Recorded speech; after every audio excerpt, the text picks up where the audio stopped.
Bonjour à tous, c'est Chronique de l'Atlas. On est à quelques jours du premier quart de finale du PSG en Champions League depuis 2016. Les personnes qui se disent que ça va être seulement une formalité pour les Parisiens, elles sont complètement débiles. Et ceux qui sont complètement en paranoïa, juste parce que Paris a plusieurs blessés, c'est encore pire, parce que personne n'en parle. Mais les Italiens joueront sans Palomino, qui est un des piliers de leur défense, et sans Illich, qui est le meilleur buteur de l'équipe en Champions League. Donc eux aussi ils ont des blessés, ça sert à rien de venir se plaindre par rapport à ça. Moi ça me fait penser aux gens qui inventent des excuses à FIFA. Avant de commencer le match, il vient de dire j'ai la touche triangle qui déconne. Il prépare déjà ce qu'il va dire au cas où il perd. Donc à un moment donné, faut arrêter tout ce blabla inutile. Parce que l'Atalanta c'est une équipe qui a beaucoup de qualités, mais aussi des faiblesses sur lesquelles le PSG devra s'appuyer, comme je vais vous le prouver dans cette vidéo. Donc c'est parti.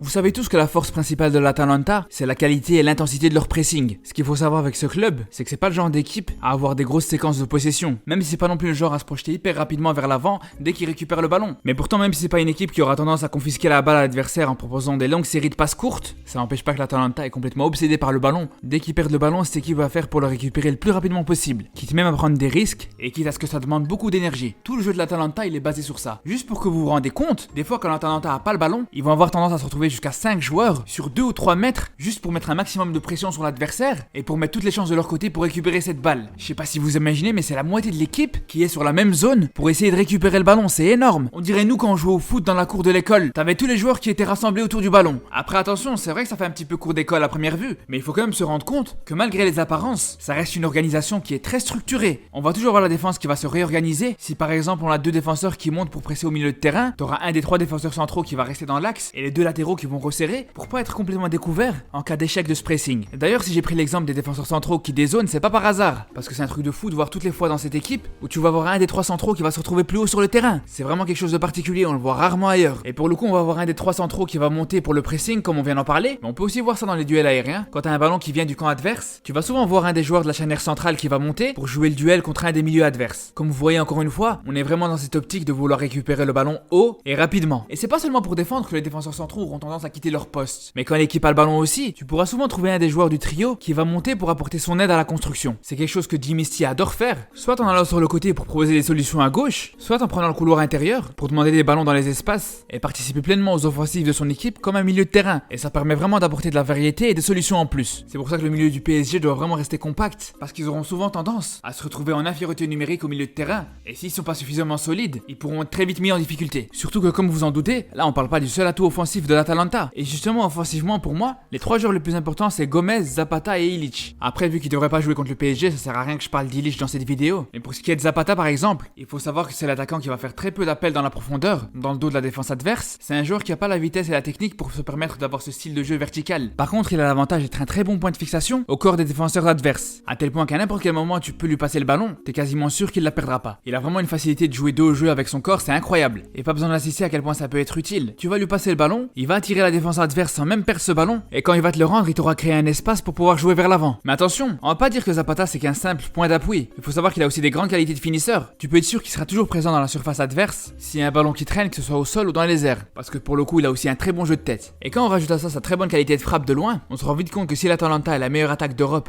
après City et le Bayern, c'est en grande partie grâce à lui. Après, on a aussi Gomez. Même si c'est pas un joueur qui marque beaucoup, et c'est peut-être ce qui lui vaut moins de reconnaissance à l'échelle internationale, il a une importance dans son équipe qui est incroyable. C'est peut-être même le joueur le plus important de l'Atalanta. Faut savoir qu'à chaque ballon offensif, tous les ballons passent par lui. Il a un volume de jeu qui est incroyable. Tu vas vraiment le retrouver partout sur le terrain. Il propose vraiment des solutions sur tous les fronts. D'ailleurs, c'est pas pour rien qu'il est meilleur passeur d'Italie et 4e meilleur passeur d'Europe. En plus, il se contente pas d'apporter seulement sur le plan offensif. Il faut savoir qu'il a aussi tendance à récupérer énormément de ballons. Après, si on doit parler des points faibles de l'Atalanta, il faudra chercher dans les points forts. Et pour commencer, justement, on va parler de Gomez. Bien sûr qu'il est très utile à son équipe, mais si le milieu de terrain du PSG arrive à l'isoler de ses coéquipiers, ils vont neutraliser une grande partie du jeu offensif de l'Atalanta. C'est d'ailleurs comme ça que l'Inter a fait pour gagner contre eux. Ils ont vraiment coupé les lignes de passe vers lui et les solutions qui viennent de lui. Mais ce que les Parisiens doivent surtout exploiter, c'est les espaces créés par l'intensité du pressing des joueurs de l'Atalanta. Regardez encore une fois, on a 5 joueurs autour du ballon, mais même s'il y a des tentatives de compensation, ça n'empêche pas que si le porteur du ballon arrive à contourner ce pressing, on a une défense qui va très vite être mise en danger. Donc si les Parisiens arrivent à avoir cette capacité pour éviter ce pressing intense, ils seront doublement gagnants, parce que de 1 ils diminuent les risques d'encaisser à cause de ce pressing, mais surtout ils pourront enchaîner et créer le danger de l'autre côté. Ensuite il faut absolument que l'attaque du PSG soit attentive à une autre chose, et je l'ai assez répété dans cette vidéo, l'Atalanta mise tout sur la récupération du ballon à tout prix. Les défenseurs italiens sont souvent bien placés pour intercepter les passes adverses, mais on compte pas toutes les fois où ça peut se jouer contre eux. Parce que plusieurs fois, ils auront tendance à intercepter un ballon sans forcément réussir à le récupérer. Et si l'attaquant adverse est attentif, il pourra vite retourner la situation à son avantage. Après, il faut savoir aussi que le gardien d'Atalanta est souvent mis en difficulté à cause des frappes enroulées. Donc là aussi, je pense que Neymar et Sarabia ont les capacités à exploiter cette faille. Pour conclure, si on fait le point, il faut isoler Gomez, garder un milieu compact pour compenser les infériorités numériques dans l'entrejeu, profiter des espaces liés au pressing et des contres favorables qui pourront souvent profiter aux attaquants parisiens, tenter des frappes enroulées, bien garder un marquage serré sur Zapata dans la surface et tenter de contourner les vagues de pressing de l'Atalanta. Je pense vraiment que c'est les points sur lesquels les Parisiens devraient s'appuyer et avec ça ils vont mettre toutes les chances de leur côté. Sur ce, je vous donne rendez-vous après le match retour pour l'analyse d'après-match, donc n'hésitez pas à vous abonner pour pas la rater et surtout d'ici là, prenez soin de vous.